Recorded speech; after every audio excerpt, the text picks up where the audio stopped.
রাষ্ট্রপতি নির্বাচনের জন্য দুটি মনোনয়নপত্র সংগ্রহ করেছে ক্ষমতাসীন বাংলাদেশ জাতীয়তাবাদী দল বিএনপি। ৯ আগস্ট প্রধান নির্বাচন কমিশনার এএমএম নাসির উদ্দিনের কার্যালয় থেকে দলটি এই মনোনয়নপত্র সংগ্রহ করে।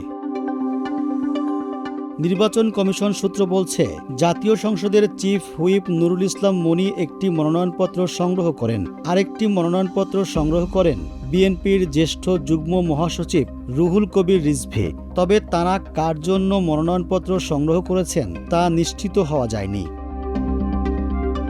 ইসি সূত্র জানায়, রাষ্ট্রপতি পদে একই ব্যক্তির নামে দুটি মনোনয়নপত্র সংগ্রহ ও জমা দেওয়ার বিধান আছে। কারণ একটি মনোনয়নপত্রে কোনো ভুল ত্রুটি থাকলে যাতে অন্যটি বিবেচনায় নেওয়া যায়। অন্যদিকে জামায়াতে ইসলামের নেতৃত্বাধীন ১১ দলীয় ঐক্য রাষ্ট্রপতি প্রার্থী হিসেবে কর্নেল অবসরপ্রাপ্ত অলি আহমেদের নাম ঘোষণা করেছে।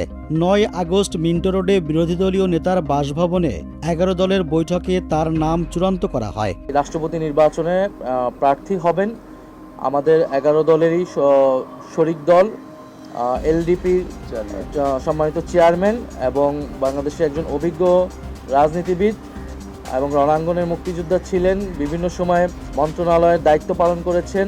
বেশ কয়েকবার ৬ বারের মতো তিনি জাতীয় সংসদ সদস্য নির্বাচিত হয়েছেন এবং বীর বিক্রম মুক্তিযোদ্ধা কর্নেল অলি আহমদ। তফসিল অনুযায়ী ২০ আগস্ট রাষ্ট্রপতি পদে নির্বাচন। মনোনয়নপত্র জমা দেওয়া যাবে ১৩ আগস্ট সকাল ১০টা থেকে বিকাল ৪টা পর্যন্ত।